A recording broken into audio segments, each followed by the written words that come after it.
and I'm supposed to follow that. Thank you. It was beautiful.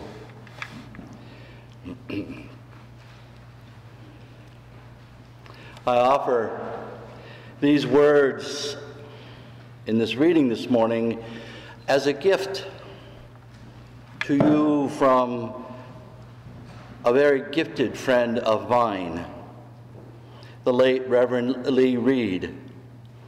I met Lee when I became involved in Unilead, a lay leadership school that served both the Joseph Priestley and Metro New York districts. Lee and her husband, Wally, helped to found the school.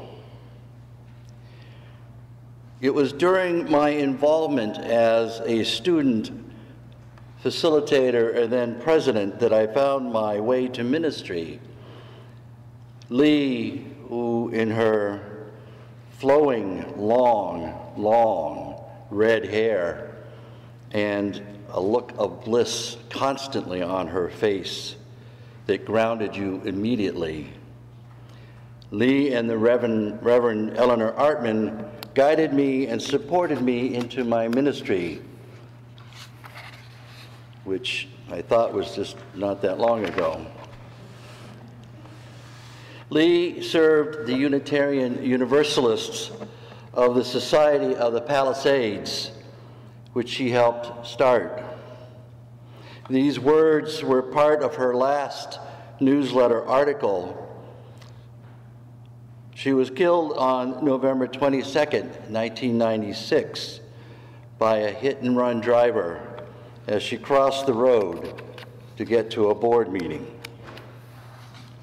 What I read to you sums up the kind of person she was, as well as what her words may offer us as we are almost out of the wintry mixed emotions. She wrote, "This holiday season, mend a quarrel. Seek out a forgotten friend. Dismiss suspicion and replace it with trust. Write a love letter. Share some treasure. Give a soft answer. Offer encouragement. Manifest your loyalty in word and deed. Keep a promise. Find the time. Forgive an enemy. Listen. Apologize if you are wrong. Try to understand, flout envy, examine your demands on others, think first of someone else. Appreciate, be kind, be gentle, laugh a little more. Deserve confidence, take up arms against malice. Express your gratitude. Welcome a stranger. Gladden the heart of a child. Take pleasure in the beauty and wonder of the earth. Speak your love. Speak it again. Speak it still once again.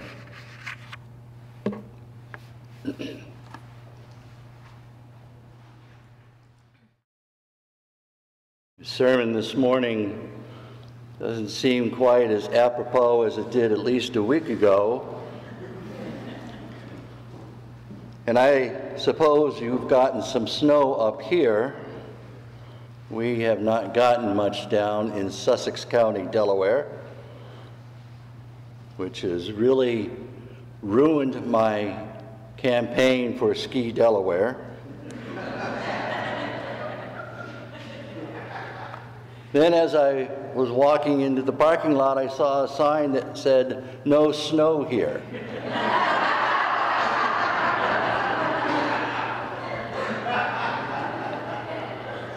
Now I know members of this congregation, and I know Peter, and I did not realize that you were such a weather-unfriendly group. Till I realized that, of course, it was where it was supposed to drain, and you weren't supposed to pile it up.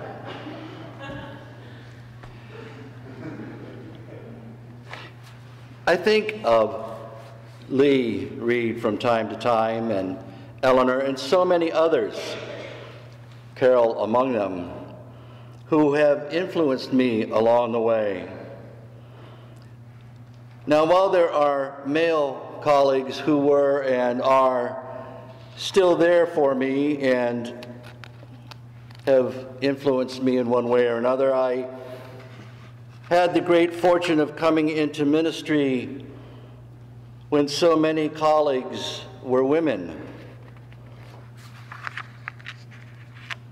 They have brought a different ingredient, a soulful ingredient, to the recipe of ministry.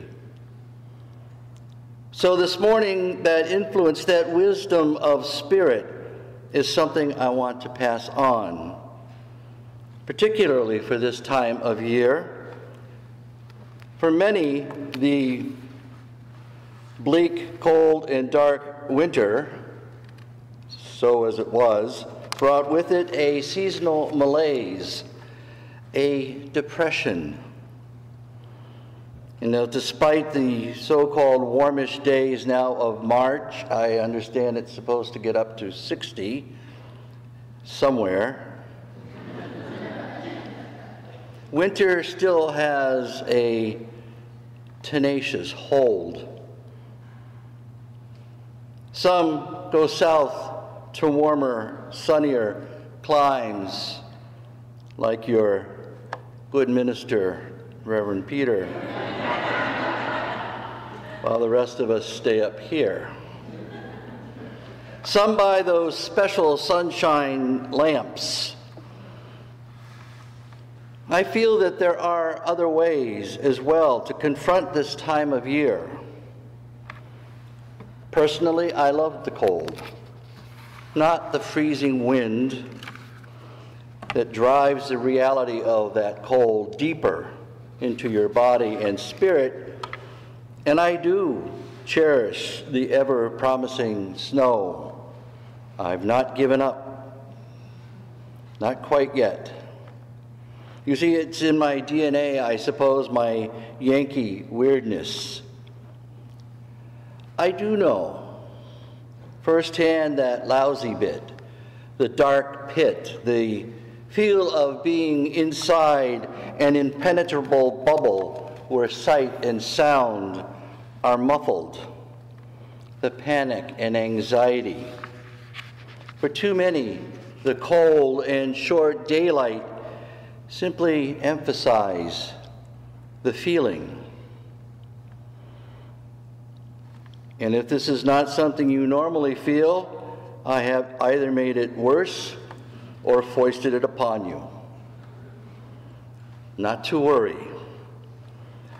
Robert Fulghum writes in his book, Uh-Oh, he says, there is a phrase in my mind that I think I found on a Cheerios box many years ago when I spent more time reading cereal boxes than I do now.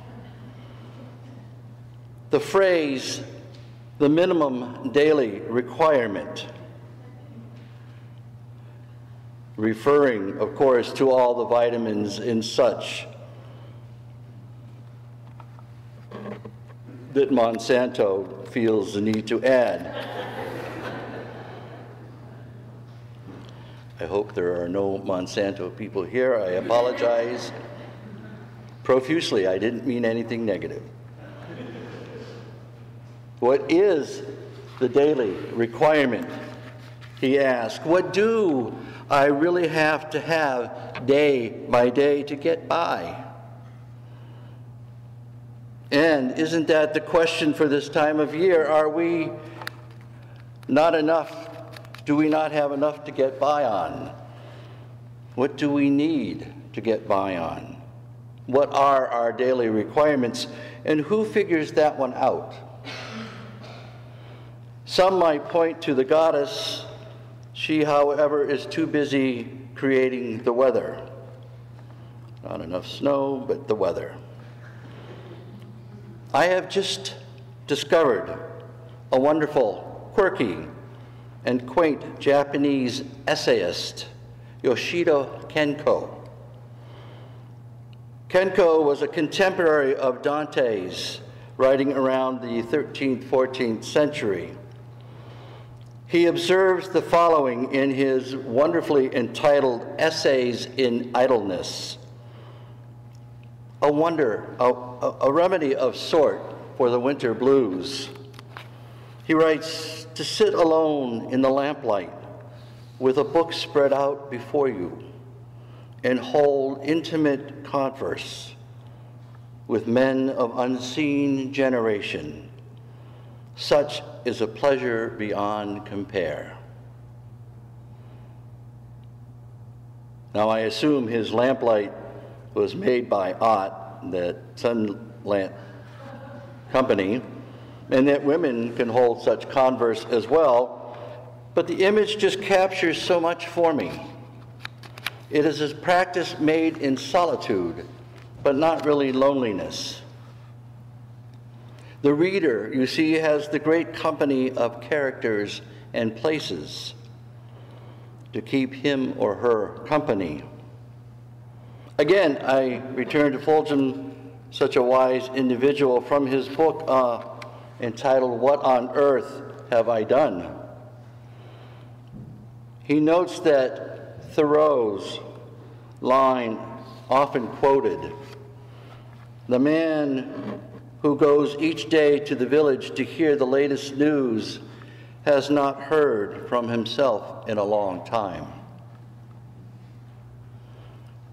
Fulgham notes that as if solitude were a rare condition avoided by most people.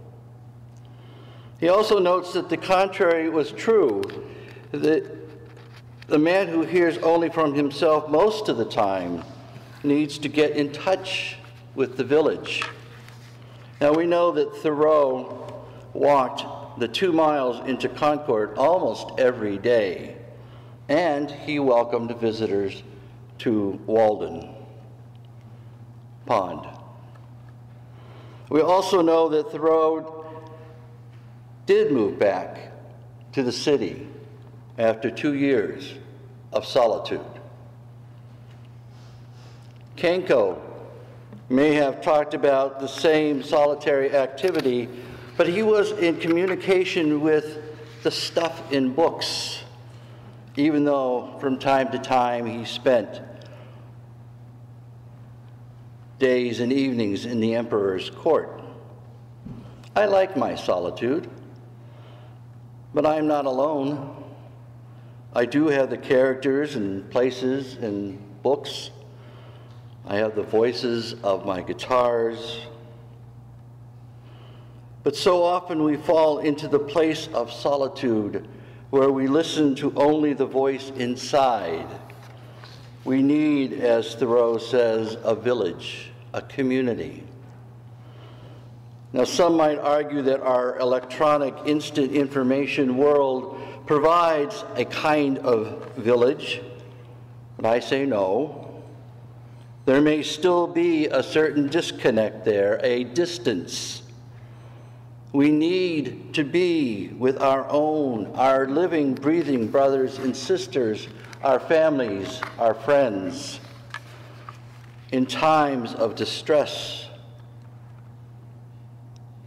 I know that speaking with members of this congregation, my own congregation, and others, that they feel lifted up by community, the community within these walls.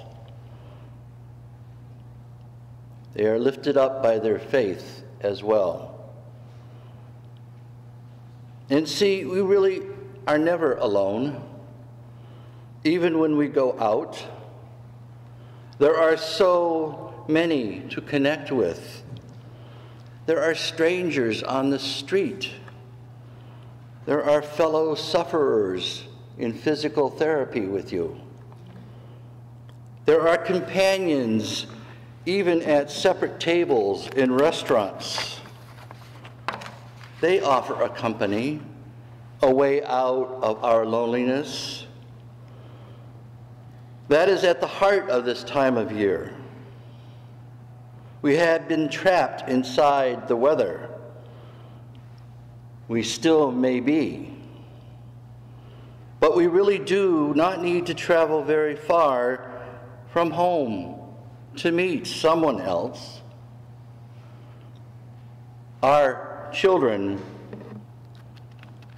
my wife and my wife Peggy and are always embarrassed by our need to engage anyone in conversation, anyone at all,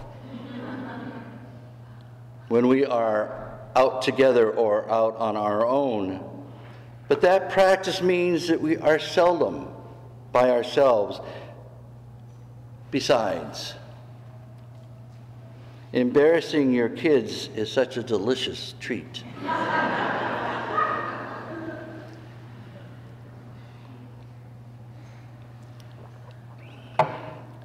And if you have grandchildren, it even gets better.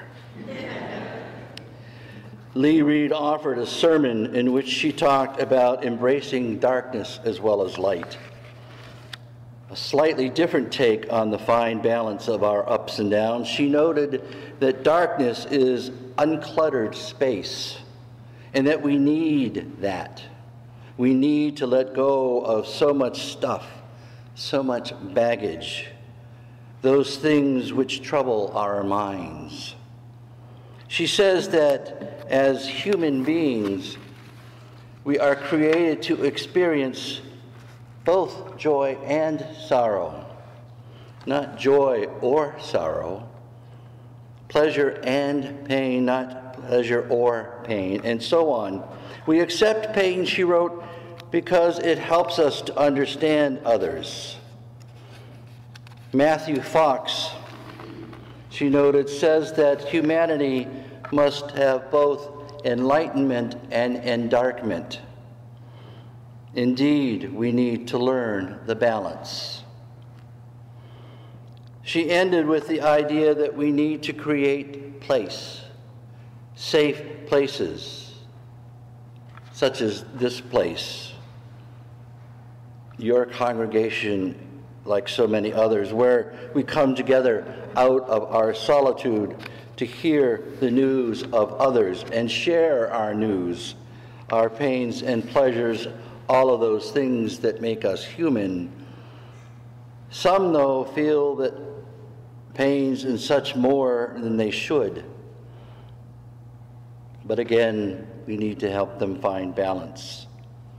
So this is not a time of year that means we accept only solitude.